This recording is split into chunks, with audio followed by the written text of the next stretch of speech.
नमस्कार दोस्तों, स्वागत है आप सबको हमारी इस नई कहानी में। आज की कहानी है कुछ कर्ज कभी नहीं उतारे जा सकते।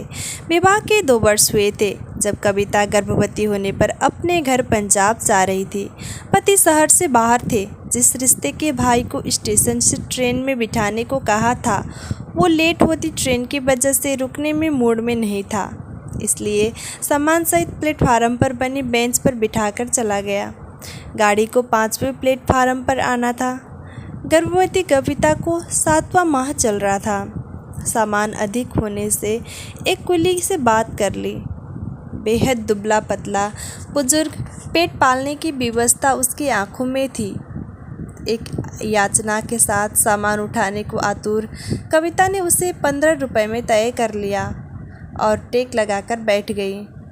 तकरीबन 1.5 घंटे बाद गाड़ी आने की घोषणा हुई, लेकिन वो बुजुर्ग कुली कहीं नहीं दिखा। कोई दूसरा कुली भी खाली नज़र नहीं आ रहा था। ट्रेन छूटने पर वापस घर जाना भी संभव नहीं था। रात के 12:30 बज चुके थे। सुहानी का मन घबराने लगा। तभी वो बुजुर्ग दूर से भागकर आता हुआ दिखाई दिया। बोला, चिंता न करो बिटिया, हम चढ़ा देंगे। गाड़ी में भागने से उसकी सांस फूल रही थी। उसने लपक कर सामान उठाया और आने का इशारा किया। सीढ़ी चढ़कर पुल से पार जाना था, क्योंकि अचानक ट्रेन में प्लेटफार्म चेंज करा था जो अब 9 नंबर पर आ रही थी। वो सांस फूलने से धीरे धीरे चल रहा था और कविता भी तेज चलने हालत में न थी। गाड़ी ने सीटी दे दी। भागकर अपना स्लीपर कोच का डब्बा ढूंढा। डिब्बा प्लेटफार्म खत्म होने के बाद इंजन के पास था। वहाँ प्लेटफार्म की लाइट भी नहीं थी और वहाँ से चढ़ना भी बहुत मुश्किल था। कविता पलटकर उसे आते हुए देख ट्रेन में चढ़ गई। तुरंत ट्रेन रेंगने लगी। कुली अभी तक दौड़ ही रहा था। हिम्मत करके उसने एक एक सामान रेलगाड़ी के पायदान के पास रख दिया। अब आगे बिल्कुल अंधेरा था। अब तक कविता ने हड़बड़ाए कांपते हाथों से 10 का और 5 का नोट निकाला।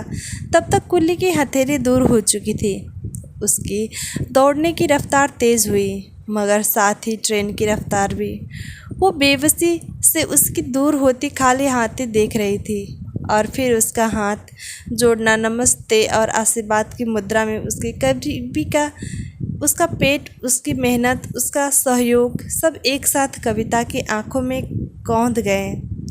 उस घटना के बाद कविता डिलीवरी के बाद दोबारा स्टेशन पर उस बुजुर्ग कुली को खोजती रही, मगर वो कभी दोबारा नहीं मिला। आज वो जगह जगह दान आदि करती है, मगर आज तक कोई भी दान वो कर्जा नहीं उतार पाया। उस रात उस बुजुर्ग की कर्मठ हथेली ने किया था। सच है, कुछ कर्ज कभी नहीं उतारे जा सकते हैं। दोस्तों, वीडियो अच्छी लगी तो वीडियो को लाइक, शेयर और सब्सक्राइब करना ना भूलें। धन्यवाद।